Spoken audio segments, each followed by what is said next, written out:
Welcome to another Walter Football video. I'm Charlie Campbell, Senior Draft Analyst. Before we get rolling, I suggest you speed it up to 1.25 or 1.5.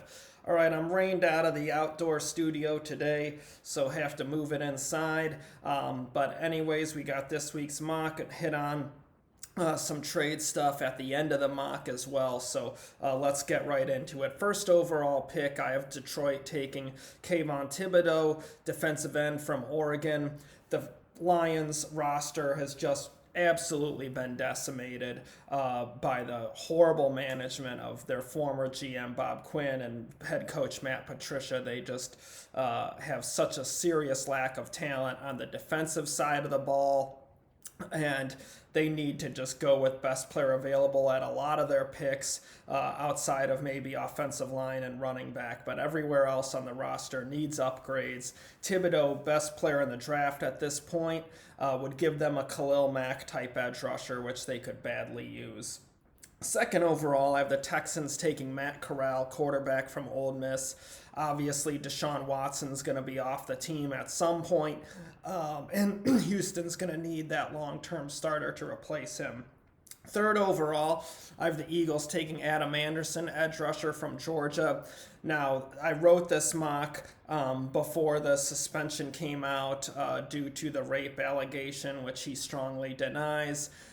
So definitely that is going to have a huge impact on his draft status. If he is cleared and not charged, then it'll be something that hangs over him that NFL teams are going to look into and ask him about. I think the mere allegation is going to be more harmful to him given present time and the media culture that exists today than compared to, say, like Jameis Winston, who had a similar allegation back when he was a first overall pick in the 2015 draft, and he weathered that storm at Florida State and denied it and sued the accuser and everything. So this is a different time now just because of the whole Me Too movement and NFL owners in the league and office. They're so afraid of the media, afraid to stand up. So he needs to really get kind of completely exonerated here. Otherwise, I think it could really cause him to slide. But as of now, I have him going 2 overall. We'll see, how this impacts his status. But or 3rd overall here to the Eagles.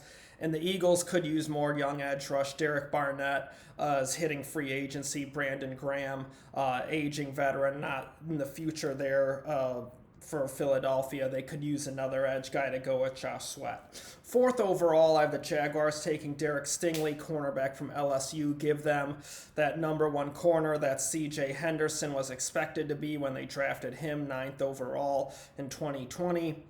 They could use a lead number 1 corner. I think Tyson Campbell will be better served as a number 2 or 3. And then with Shaq Griffin, now you have a talented trio of corners with size and speed to really help that Jags pass defense. 5th overall, I have the Giants taking Aiden Hutchinson, edge rusher from Michigan. The Giants could use one more edge rusher across from Azeez Ojulari. They really need one more kind of guy to get after the quarterback and be a disruptive presence in the pass rush, and Hutchinson can do that. Needs to improve his run defense when it's coming downhill straight at him, but he's a dangerous edge rusher. I think that'd be a good fit for New York.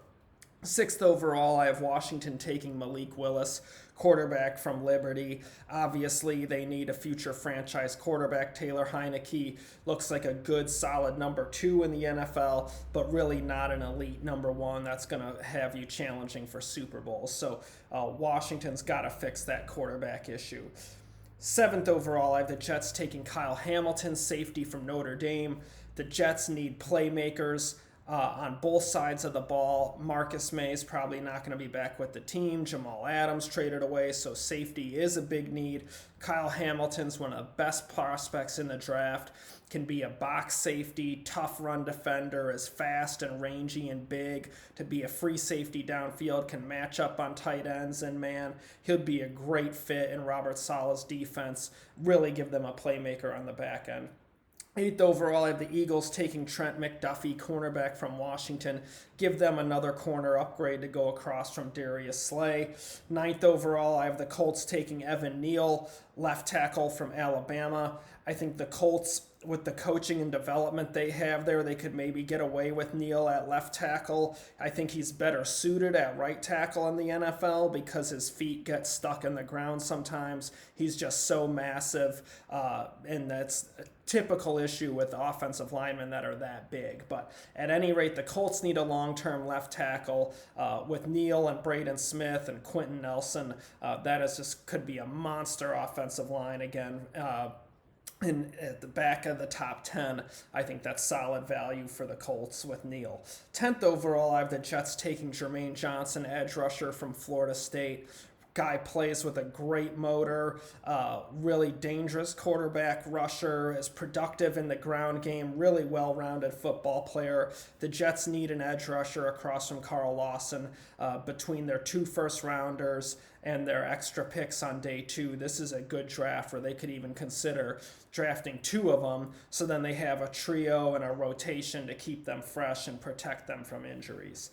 11th overall, I have the Giants taking Charles Cross, left tackle from Mississippi State. He's a really athletic tackle, really good feet, quickness, needs to get a bit stronger for the NFL, but he's the best tackle available here, and this would give the Giants a replacement for Nate Solder. They could just play around with it, and whether they have Andrew Thomas or Cross at right tackle, the other one at left tackle, doesn't really matter. You just get 2 good tackles there to bookend for Daniel Jones, and that'll improve the Giants' offense. 12th overall, I have the Falcons taking Tariq Castro-Fields, cornerback from Penn State. Really had a nice game last Saturday against Ohio State. Did a good job in coverage on Garrett Wilson and Chris Olave.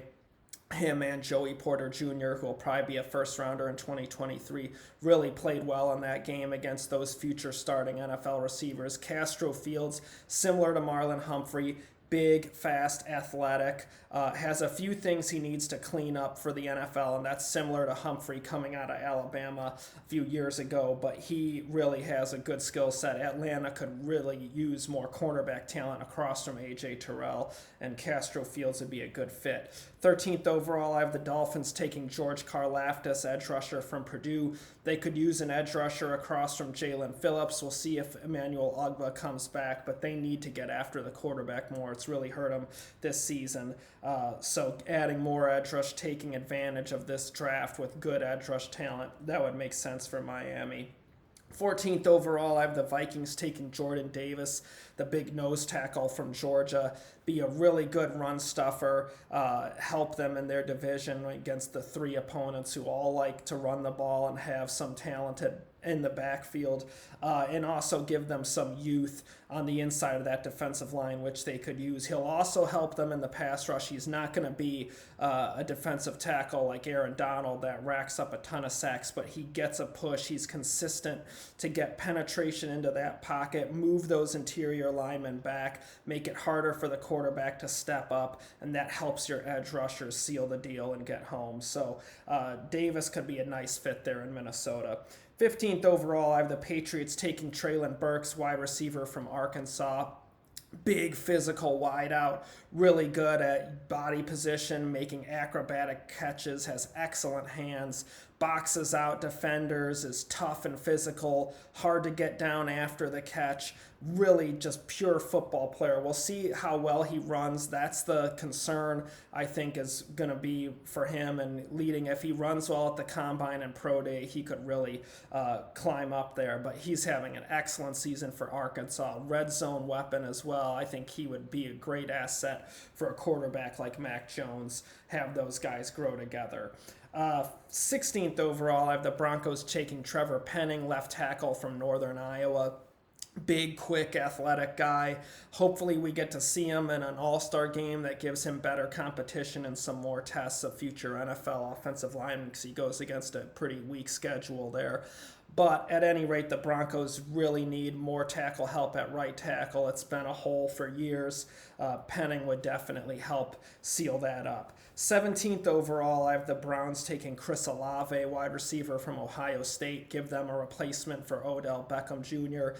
Olave's a really good route runner, quick, athletic, smooth receiver, well-rounded player, would be a good asset for Baker Mayfield in terms of a guy that can get open, uncover, and move the chains. 18th overall, I have the Chiefs taking Abraham Lucas, right tackle from Washington State. Give them a young upgrade over Mike Remmers, a bookend to go with Orlando Brown. That really helped the Chiefs' offense. 19th overall, I have the Panthers taking Nicholas Petit-Frere, left tackle from Ohio State. He's a really good athlete, quick, nimble guy, could stand to get a bit stronger to pack more of a punch in the ground game, but the skill set is there to be a really good football player. Obviously, left tackle's been a hole for a few years now for Carolina. They got to improve the line to help Sam Darnold and Christian McCaffrey, and they've really... Since Matt Rule has come there, they signed Taylor Moton to an extension, but the rest of the line is more of a hodgepodge of NFL journeymen. They can get away with it against weak opponents, but when they go up against a good team, it's an obvious weakness and sore spot that holds them back. So they got to add some more elite talent up front to that line. 20th overall, I have the Chargers taking Ahmad Gardner, cornerback from Cincinnati, or Sauce Gardner. Give them a big cornerback that can run, has some ball skills, is raw, needs some technique improvement, but he could go with Asante Samuel and give them inside corner, outside corner, young, talented guys for that secondary. 21st overall, I have the Steelers taking Daniel Falele, right tackle from Minnesota, big, massive guy. Najee Harris would love to run behind him. Obviously, the Steelers need long-term starters on the offensive line. Quarterback, really don't have a quarterback option here at this point of the first round. I think looking at it in the second round could make more sense, or the veteran market for the Steelers, but they got to get more young talent for the offensive line. Falele could lock down that right tackle spot for him. 22nd overall, I have the Bengals taking Rasheed Walker, left tackle from Penn State. Really good athlete, good size, strength, a bit better in the ground game than in pass protection at this point. Saw that against Ohio State last week. He gave up two critical, horrible plays that resulted in big plays for the Ohio State defense that had a huge impact on the scoreboard. If you want to read about it, you can check the college game recaps where I go through the game and I just focus on the draft prospects and how they played in that game. So good stuff in there on Walker, the Ohio State receivers, the Penn State DBs, the Penn State receiver Jahan Dotson, who we have coming up here before long. So check that out for more of a fleshed out recap. But Cincinnati obviously needs offensive line help for Joe Burrow. Give them a tackle that could play right tackle or left tackle, could move Jonah Williams around. Now you improved your line at two different spots. 23rd overall, I have the Saints taking Perry and Winfrey, defensive tackle from Oklahoma. Give them an interior rusher. Sheldon Rankins was let go. Obviously, they've used picks on the edge guys and could use some more youth on the inside of that defensive line. It would help those edge rushers. Winfrey, really good athlete, quick, good size to him, would be a great fit as a three technique in their defense. 24th overall, I have the Bucks taking Josh Jobe, cornerback from Alabama. Give them a big corner that has size and speed, athleticism, has the whole skill set, needs some work on technique. Definitely has some issues to clear up there, but the skill set is there. And at this point in the first round, late in the first round, you're not going to get a flawless, perfect prospect, but he has the physical talent. And with the Bucks veterans that they have there, I think they can work with Jobe, ease him into it, and then turn him into a really good pro. 25th overall, I have the Bills taking Kaiir Elam, cornerback from Florida. He is a really good cover corner, runs the route, prevents separation. Really impressive game against Alabama early in the season. Some scouts have told me they're concerned about his speed for the NFL, But here at this point in the first round, the Bills are looking for number 2 corner help across from Trey White, really help them just with the versatility and balance on defense. And when you already have a number 1, you can have a guy like Elam as your number 2, and that's a good fit. I think that would make sense for the Bills. 26th overall, I have the Raiders taking Kenyon Green, guard from Texas A&M. Obviously, the Raiders could use some more young guard help. They got younger and cheaper when they let go of Gabe Jackson and Rodney Hudson this offseason and Kelechi Osemele years ago. But they could use some more young talent for the inside of that offensive line. And Green is a really good football player, well-rounded guy, not especially dominant skill set, but he's big, quick, and athletic, where he's just a solid, safe pick to turn into a good NFL starter. And I think that would help the Raiders line in terms of pass protection, but also opening holes up for Josh Jacobs. 27th overall, I have the Cowboys taking Travon Walker, edge rusher from Georgia. This guy is really playing excellent football this year. The stats do not illustrate how good he's been. He is quick off the ball, he's strong, he's physical, athletic. You saw it in the game against Florida where he drops into coverage, makes a diving pass breakup that gets intercepted by Nolan Smith. Huge play in the game. Phenomenal play for a 6'5", 275-pound defensive end. So this guy is really playing good football. I think he'd be a really nice value for the Cowboys late in the first round, a defensive end with upside that's already well-rounded as a run defender and pass rusher. 28th overall, I have the Packers taking Jahan Dotson, wide receiver from Penn State. Give them a speedster, a guy that can get open quickly for Jordan Love.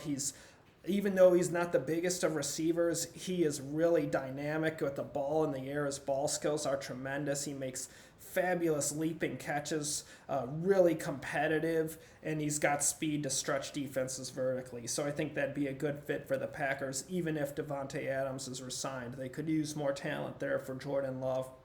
Dotson would be a really nice fit. 29th overall, I have the Ravens taking Drake Jackson, edge rusher from USC. Has a good skill set, size, speed, athleticism, could stand to get a bit tougher and stronger against the run, but could be a really nice edge rusher across from Jason Oweh there for Baltimore.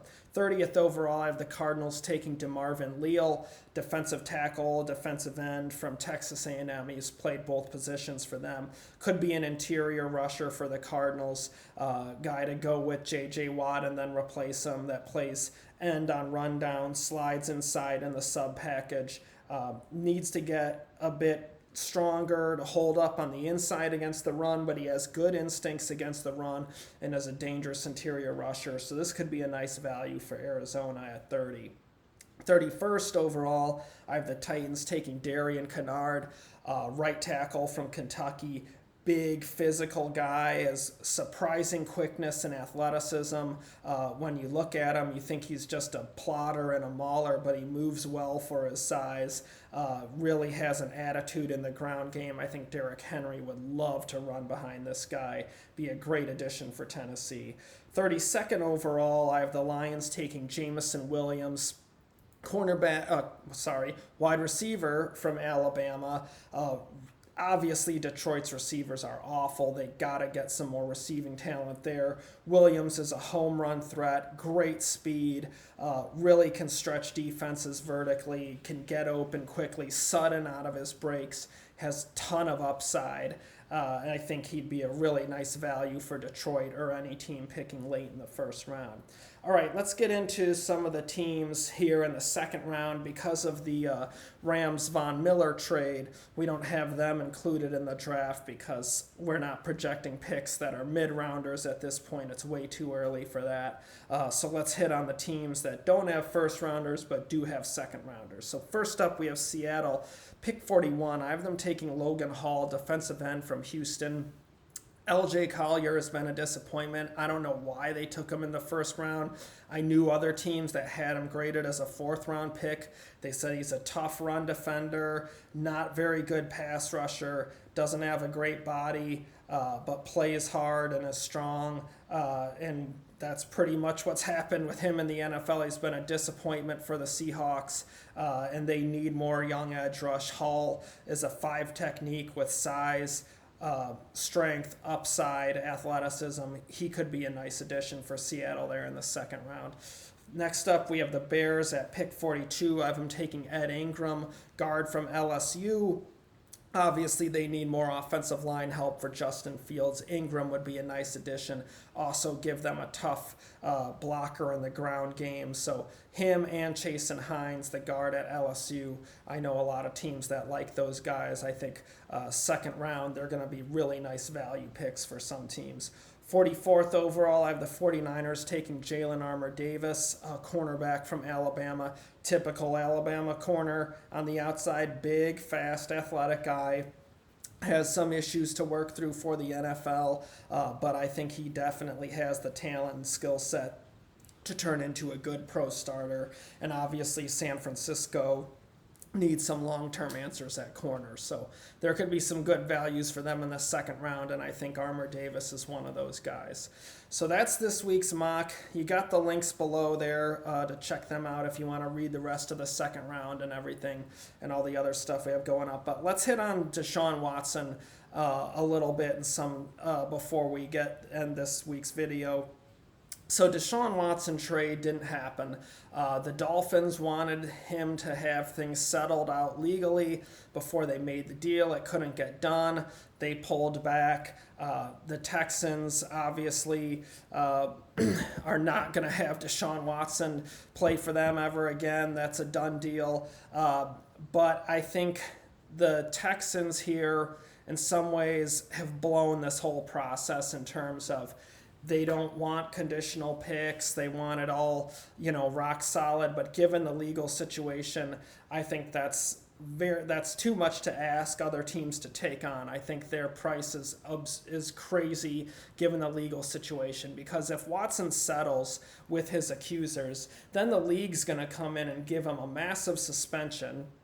So whatever team trades for him is going to end up having to have him sit out. He could be suspended for at least one season. So the suspension's going to be huge. So to expect other teams to take that on, that's a lot to ask for 3 first-round picks. Now, the other thing I think the Texans, the longer it plays out, I think now it's going to go into the spring next year. You can't do trades again. So come January, you could have the trade happen the way it did last year with Matthew Stafford and the Rams. So, but right now, for the rest of this year, it's a done deal. And that, to me, it's dangerous for the Texans because if the legal situation gets worse for Watson, say the Houston Police Department press charges, that hurts the trade value for him. So the longer it goes, the less value there. I mean, there's other factors you're risking. He's working out, staying in shape, but he could tear his ACL. He's already done it twice, going back to Clemson and with the Texans. So if he suffers an injury in training, now that hurts the leverage even more. So I think the Texans, they really blew it from the start. When he wanted the trade last January and they tried to hold off and play hardball and force him to come back, that was really the big mistake. I think at that point they should have recognized that Cal McNair, the owner, blew it with them. They alienated the locker room with Bill O'Brien and tolerating all of his nonsense over the years. They let him run out a lot of great scouts that built that roster up into one of the best rosters in the NFL with stars on offense and defense, running Rick Smith, the general manager, out. A lot of their top scouts.